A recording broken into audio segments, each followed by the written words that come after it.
那你给俺家吃饱吗？吃的真的好。你要给俺家吃饭。以前搁家都吃一个没吃，我吃俩。你看妈，称一账，称一账。不是这个，你做的饭好吃。哎，你看它这个装卸好吧？你看这些阴凉是吧？对，你这里边都是树。没事搁这乘凉那样的。我感觉它这个装卸好了，要是搁这买一片地皮，然后要是盖一套房子，比城里边住的带劲嘞。那比城里边带劲。是的。你看城里边那小区人太多了，那个东西都不方便。而且车的电动车啥都没地方停，是吧？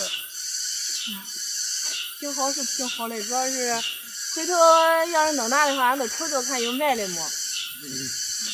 到时候我给你找一个。不用，回头看看问问上，看看真有卖的，光买一片地皮，其实到门有包的房子也知不道他盖哪个包哪个了，回来住的也不知道带劲不带劲，住家里边住习惯了，真去住小区，不知道啥样的回来。就是该像咱这给老家待习惯了，你突然去那城里面找个小区，人生地不熟的，有点不习惯。是的，你在那小区里住的，你感觉咋样？我很少住小区，都是住老家。很少住那个的。你看在那小区旁边没啥熟人，不像在家里没事出去可以找朋友出去聊聊喝喝酒啥的。是的，我感觉这个家其实也挺好的，要是他这个地皮卖的话，其实也管买是吧？回头俺跟那个老头商量商量，问问他，要是便宜的话，9万块钱还真管嘞。到时候可以真买一个。那时候我后来本来住城里边的嘛，俺妈意思是来要住这农村，反正天津都住吧先。反正好就是那家里有点热，等2天给你安个空调，到时候。安空调啊，这不是些好吗？而且你看这老家多阴凉了，是吧？老家是阴凉，但是你那院子太热了，到时候一个屋里安个空调，睡觉多方便啊。不安，你要是安空调的话，回头要搁这不住了，回头你那空调不是可惜了吗？是吧？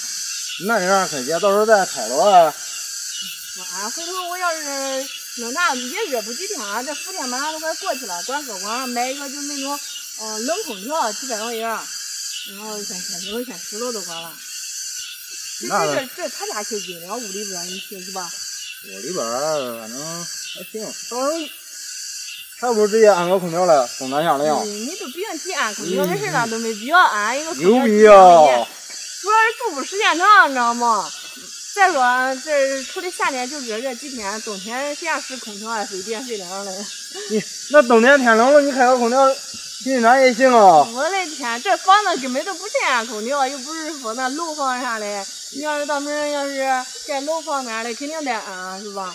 啥天不天，住的舒服就行了。给你扇扇。这要是有点热。你这路上没树了，后面有树。你扇。没事，你凉快就行了。走吧。行。